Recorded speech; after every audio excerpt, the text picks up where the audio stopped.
Well, without key players and key coaches, the Raptors can't get the job done against Wayne Ellington and the Detroit Pistons. 129-105 is your score. The Raptors record now 17-18 on the season. One more just before the All-Star break tomorrow night against the Celtics. Hello, everyone, and welcome to Raptors Nightcap. Randy Urban alongside Sherman Hamilton, Paul Jones, and the coach, Jack Armstrong. Jack, I'll start with you. First quarter, Pistons really set the tone. What did you see? Well, a few things. First of all, the Pistons won all four quarters tonight. You get what you deserve. They deserve to win this game. Secondly, it's interesting. I don't think I've ever seen an NBA game where in person, and I'm not actually in person, of course, where two guys got a triple-double. I mean, Mason Plumlee and Dennis Smith Jr. both got a triple-double, and then Ellington made 8 threes. So, I mean, give the Pistons credit. They played great. Their bench was superb.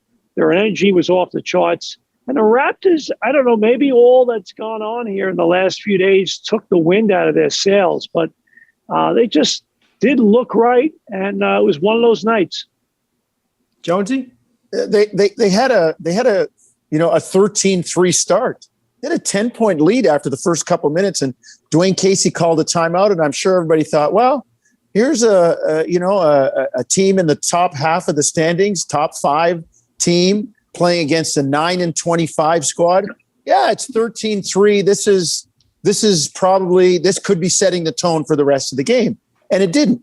As Jack said, I thought the Pistons played very hard for Dwayne, and I thought that when the Raptors got down, maybe all of the circumstances, they tried to get it all back at once. I felt I got the feeling that they were gambling, and rather than kind of contain, contest, rebound, get a stop, and then get a quality offensive trip and repeat, they were gambling, and Detroit's getting past them and into the lane and kicking it out for threes, and they hurt them on the glass 49-34, and Toronto started turning it over.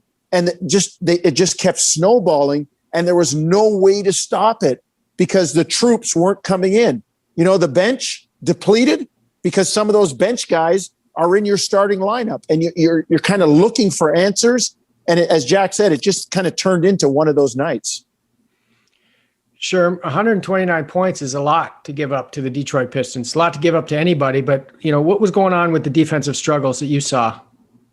Well, 129 is a lot to give up to a team that scored 107 points a game. So, I mean, Detroit did a great job in terms of shooting the basketball. And, we've all talked about it off camera. I mean, this is one of those games where a team gets hot, they start to make shots, and no matter what you do, you can't figure it out. You can't get stops, and they continue to make shots. And every shot that went in from the three-point line, like you all, I was just shaking my head and saying, is this going to end? This is not a team that shoots this well from the three-point line. They shouldn't be making all these threes, and they continue to make it.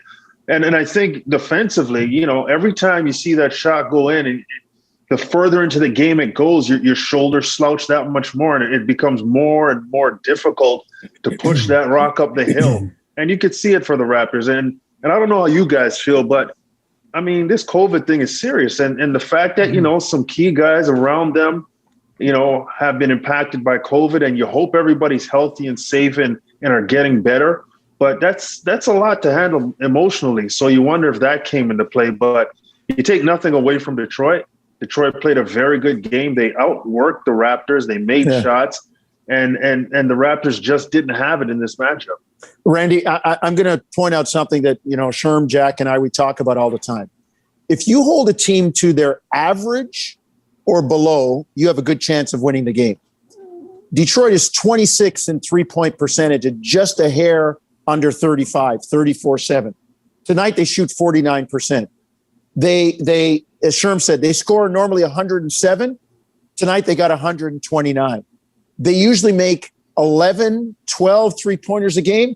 Tonight, they made 20. Like, all those are substantially above the averages that they normally make.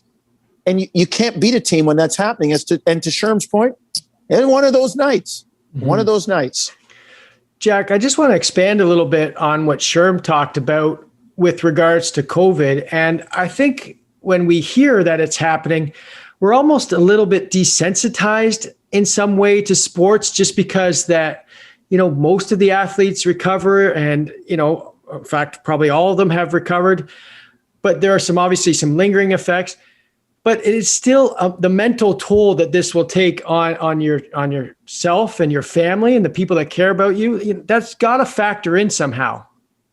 Well, not only what's happened with the Raptors the last few days, but you're not living in a bubble, but you feel like you are.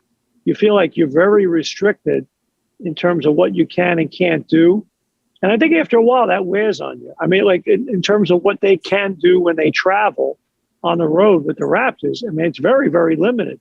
And there comes a point where even though you're supposed to be a team, a lot of the stuff that makes it fun to be on a team is taken away from you. And after a while, it wears on you. And I think now with what the Raptors have gone through the last few days, I think that it takes an emotional toll. And particularly when you can see your older players, your veteran players responding, like Powell and Lowry, Baines, Boucher came on. But you had a lot of other guys that aren't at that level and just weren't able to push through. And now you get on a long flight. This isn't Toronto to Boston. This is a long flight, Tampa to Boston. And now you got to play tomorrow night. And this was the game you had to put all the eggs in the basket and win, and you don't get it. You get blown out. It's a challenge tomorrow night. So, Sherman, what do you do then? How do you recoup from something like this? It can't just be, physical energy. You gotta come with it mentally too. Absolutely. And, usually you try to tell players, let's ball that up, throw it away, and let's move on because there's another game to play tomorrow night. But I think with all the moving parts in this situation, it becomes a little bit more difficult. And, understanding to your point, Randy, that the human aspect of what's happening to this team, the players and the coaching staff, they won't use it as an excuse. But as human beings, we know it plays a role. There's a factor that comes into play when the people that you work and train with are not available and are not well. That's something that weighs on you. So the Raptors are going to have to mentally, as you said, just kind of figure out a way to scrap this one, to try and put what's happening around them with their teammates and their coaching staff off to the side while they go compete against the Boston team that's trying to get a win. And, I think this break is coming at a perfect time for a team like the Raptors, this weekend and getting away from the game and being able to have the opportunity for people to get healthier and come out the next week and hopefully be well and ready to play and perform. I think the timing couldn't have been better for the Raptors. I'll say this, Randy, just to piggyback on what Sherm was talking about. It gives them a chance to get healthy. And you think about it. If this was the regular part of the season, playing games every other day with some guys out for, 10 days, you're missing 4 or 5 games. And we know how tight the East is.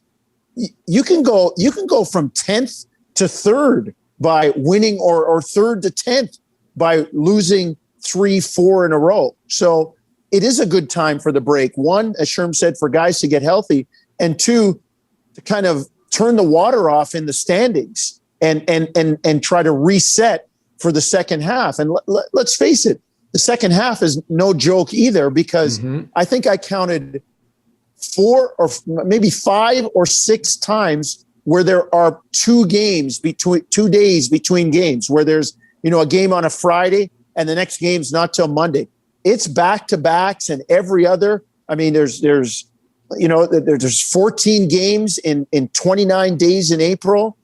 You come back partway into March on the 11th, and there's like 13 games in 20 days. It just keeps coming and coming, and it's going to wear you down. This is a good time for a rest.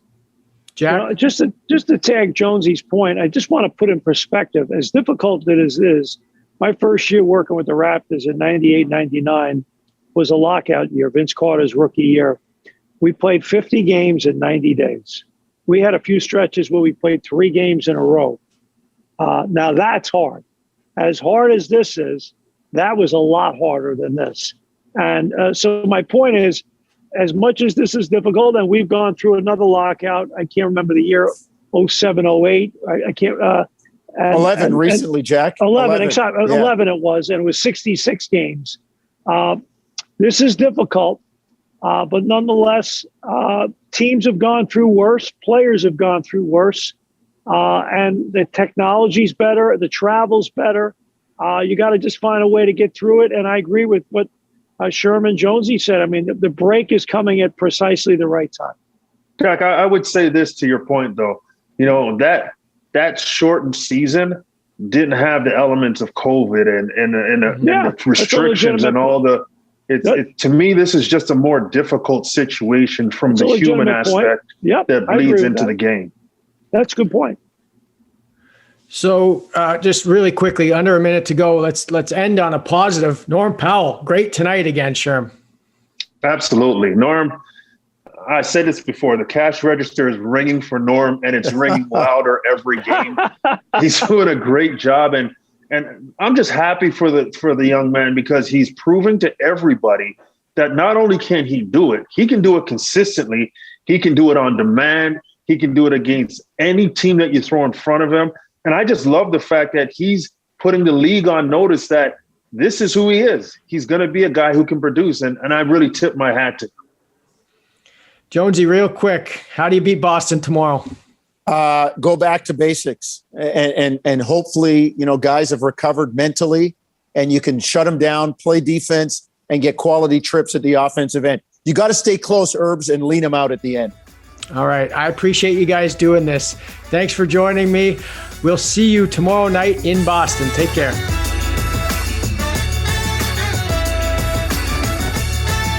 Thanks for watching. You can click to watch our last episode or to subscribe to the Toronto Raptors YouTube channel so you don't miss an episode.